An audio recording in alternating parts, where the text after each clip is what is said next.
और आज के इस वीडियो में हम सीखेंगे टैली प्राइम का chapter number 3 basic accounting terms part 2 को।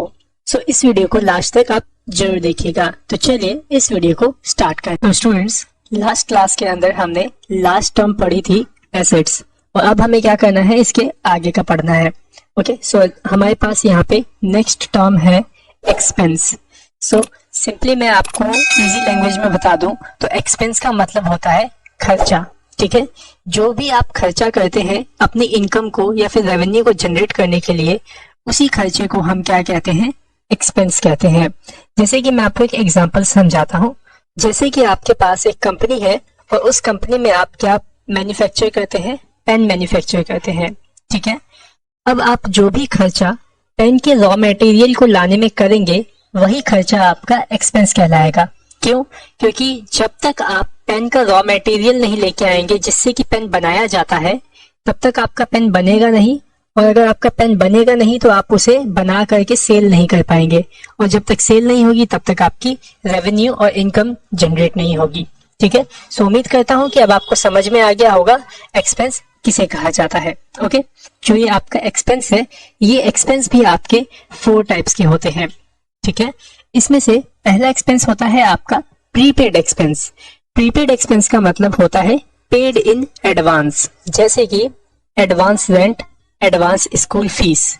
इसका मतलब ये हो गया, आपके पास जो कंपनी है, उस कंपनी का जो भी आप रेंट पे करते हैं या फैक्ट्री का जो भी आप रेंट पे करते हैं, वे एडवांस में करते हैं। ये नहीं कि जब महीना आपका पूरा हो जाता है उसके बाद करें। ठीक है, तो हम जो भी फैक्ट्री का रेंट वगैरह होता है उसे हम एडवांस ही पे करते हैं।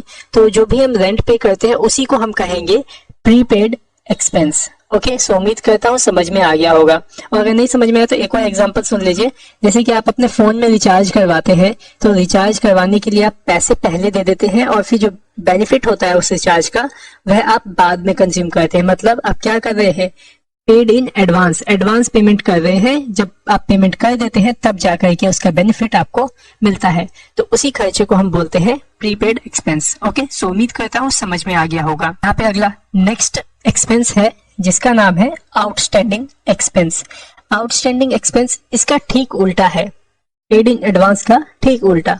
मतलब इसमें क्या होता है, आप पहले सर्विस ले लेते हैं और उसके बाद पेमेंट करते हैं। जैसे कि इलेक्ट्रिसिटी बिल, आप क्या करते हैं, इलेक्ट्रिसिटी जो है पहले यूज कर लेते हैं, देन उसके बाद ही उसकी पेमेंट करते हैं। तो जो भी आप इलेक्ट्रिसिटी बिल की पेमेंट करेंगे वह कहलाएगा आपका आउटस्टैंडिंग एक्सपेंस। ओके, सो उम्मीद करता हूँ ये भी समझ में आ गया होगा।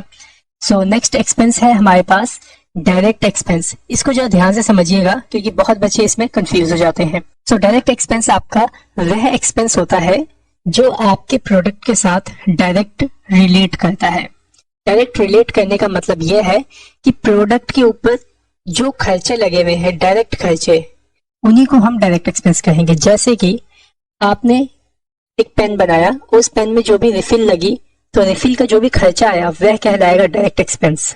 ठीक है, उस पेन को जिसने बनाया, जिस मजदूर ने बनाया, जिस लेबर ने बनाया, उसकी जो सैलरी होगी, उसकी जो वेजेस होगी, वह भी आपकी डायरेक्ट एक्सपेंस में जाएगी।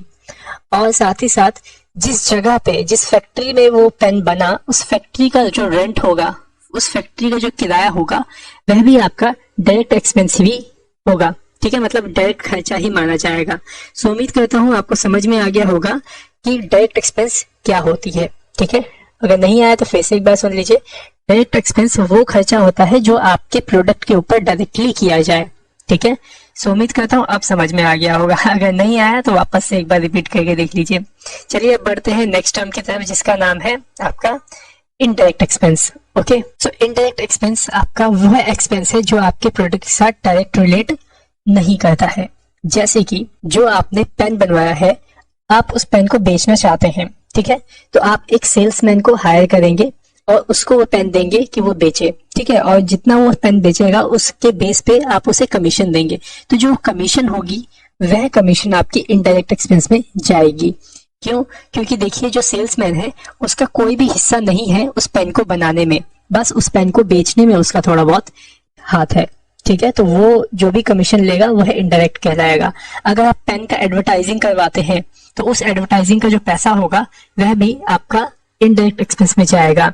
जो भी देखिए उस पेन की कंपनी का जो मेन ऑफिस होगा और वहां पे जो टेलीफोन रखा होगा और उस टेलीफोन का जो बिल आएगा वह भी इनडायरेक्ट एक्सपेंस होगा, क्योंकि ये सारे जो पैसे हैं ये सब के सब पेन के प्रोडक्शन के साथ बिल्कुल भी डायरेक्ट रिलेट नहीं करते हैं। ओके, सो उम्मीद करता हूँ आपको डायरेक्ट एक्सपेंस और इनडायरेक्ट एक्सपेंस सही से समझ में आया होगा। अगर नहीं आया तो कमेंट में एक बार पूछ लीजिए क्वेश्चन, या फिर आप क्या कर सकते हैं, इसे दोबारा से रिपीट करके देखिए 2 से 3 बार, सब कुछ सही से समझ में आ जाएगा। ओके, सो अब बढ़ते हैं नेक्स्ट टर्म की तरफ, जो कि है हमारी डेटर, जो कि बहुत ही मेन टर्म है। अगर आपको ये समझ में आ गया तो समझ लीजिए आपको अकाउंट ठीक ढंग से आ गई है। ठीक है, तो जैसे समझिए यहाँ पे डेटर कौन होता है। डेटर वो होता है जिससे हमें पैसे लेने होते हैं, वह डेटर होता है। ठीक है, जैसे कि एग्जांपल के तौर पे मैं आपको समझाता हूँ। जैसे कि आपने क्या किया, किसी को उधार में सामान बेचा। क्या किया, उधार में सामान बेचा। ठीक है, और जिसे आपने सामान बेचा वह आपका डेटर कहलाएगा। क्यों? क्योंकि आपने उसे उधार में सामान बेचा और आपको क्या करना है, उससे पैसे लेने हैं। ठीक है, तो उम्मीद करता हूँ समझ में आया होगा कि डेटर कौन होते हैं। डेटर वह होते हैं जिनसे हमें पैसे लेने होते हैं, वह डेटर होते हैं। ठीक है, सो समझ में आ गया होगा उम्मीद करता हूँ। नेक्स्ट होता है आपका क्रेडिटर। क्रेडिटर इसका ठीक उल्टा होता है, हमें जिसे पैसे देने होते हैं वह क्रेडिटर होता है। जैसे कि आपने सामान खरीदा, ठीक है, तो जिससे आपने सामान खरीदा है उसको आप पैसा देंगे। ठीक है, तो वह कौन होगा, आपका क्रेडिटर होगा। ठीक है, और क्रेडिटर वो तब होगा जब आपने उससे उधार में सामान खरीदा। ये बात आप याद रख लीजिएगा कि जहां पे उधार में सामान बेचने और खरीदने की बात होती है तो वहां पे डेटर और क्रेडिटर होते हैं। जैसे कि फिर से मैं आपको समझाता हूँ, डेटर कौन होता है। डेटर वह होता है जिससे हमें पैसे लेने होते हैं।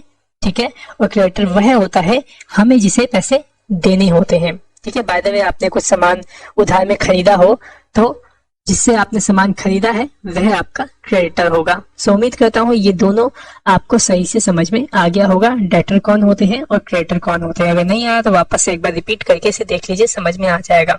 ओके, कंफ्यूजन क्रिएट मत करिएगा, जब भी मैंने यहाँ पे हिंदी में भी लिख दिया है। ओके, चलिए बढ़ते हैं हम नेक्स्ट टर्म की तरफ, जो भी ये भी बहुत ही इंपॉर्टेंट टर्म है, जिसका नाम है क्या, गुड्स। ठीक है, गुड्स का मतलब सिंपल लैंग्वेज में आपको बताऊं तो होता है सामान। ठीक है, जो सामान आप सेल करने के लिए, परचेज करने के लिए लाते हैं वह सामान आपका गुड्स कहलाता है। Simple as that. Okay, so उम्मीद करता हूँ ये भी समझ में आ गया होगा। देन लास्ट टर्म है हमारी यहाँ पे क्या, वाउचर। सॉरी, लास्ट नहीं है, सेकंड लास्ट है ये, वाउचर। वाउचर का मतलब होता है एक बिजनेस का एविडेंस। देखिए, बिजनेस ट्रांजैक्शन का एविडेंस। जैसे कि मैं आपको बताता हूँ, आप गए सामान खरीदने के लिए, ठीक है, और जिससे आपने सामान खरीदा उसने आपको क्या किया, एक इनवॉइस बिल दिया, बोला कि ये लो इस सामान का बिल। तो वही बिल आपका क्या कहलाएगा, वाउचर कहलाएगा, क्योंकि वो बिल क्या है, आपके ट्रांजैक्शन का एविडेंस है, एक प्रूफ है कि आपने सामान खरीदा है। अगर आपके पास बिल नहीं होगा तो आप कैसे साबित करेंगे कि मैंने ये सामान खरीदा है। ठीक है, तो वही बिल आपका क्या कहलाएगा, evidence of a business transaction, और आप उसे वाउचर कहेंगे। ठीक है, सो यहाँ पे देखिए एग्जांपल में भी लिख रखा है, example of vouchers are cash memo, invoice bill, receipt, debit credit notes. बाकी डेबिट क्रेडिट नोट्स तो आई थिंक नहीं पता होगा आपको, जो कि हम आगे जब टैली प्राइम करेंगे तो उसमें समझ जाएंगे। लेकिन अभी फिलहाल आप इतना समझ लो, जो इनवॉइस बिल होता है, रिसिप्ट पर्ची होती है, जैसे अगर आप मेरे को फीस वगैरह अगर पे करते बाय द वे, तो जो भी मैं आपको रिसिप्ट देता वो क्या होता, एक वाउचर, एक सबूत होता कि हाँ आपने मेरे को फीस दी है। ठीक है, सो उम्मीद करता हूँ वाउचर भी आपको सही ढंग से समझ में आ गया होगा। ओके, सो चलिए नेक्स्ट टर्म की तरफ बढ़ते हैं। नेक्स्ट टर्म है प्रोप्राइटर। ठीक है, प्रोप्राइटर साफ भाषा में बता दूं तो कंपनी के मालिक को प्रोप्राइटर कहा जाता है। सिंपल, इससे ज्यादा नहीं समझे तो ठीक है। ओके, देन आगे चलते हैं। नेक्स्ट है हमारे पास डेप्रिसिएशन। डेप्रिसिएशन क्या होता है जरा उसको समझिए एक एग्जांपल के साथ। जैसे कि आपने एक मोबाइल खरीदा 10,000 रुपए का, ठीक है, एक साल बाद उसकी जो वैल्यू होती है वह हो जाती है क्या, 6,000। ठीक है, तो आप बताइए आपके फोन की वैल्यू कितनी घटी, आपके फोन की वैल्यू 4,000 पे घट गई। ठीक है, जैसे कि आपने 10,000 का फोन लिया और अगले साल उसकी कीमत 6,000 हो गई, तो आपकी वैल्यू में कितनी गिरावट आई, आपके फोन की वैल्यू में, आपके फोन की वैल्यू में 4,000 की गिरावट आई। तो वही 4,000 रुपए आपकी डेप्रिसिएशन कहलाती है। ओके, सो उम्मीद करता हूँ आपको आज के सारे टॉपिक्स क्लियर हो गए होंगे, और अगर आपको हमारी यह वीडियो पसंद आई है तो अपने दोस्तों में इस वीडियो को अभी शेयर कर दीजिए, और अभी के अभी नीचे दिया हुआ लाइक का बटन उसको प्रेस कर दीजिए। आपके लाइक बटन करने से हमें थोड़ा सा मोटिवेशन मिल जाता है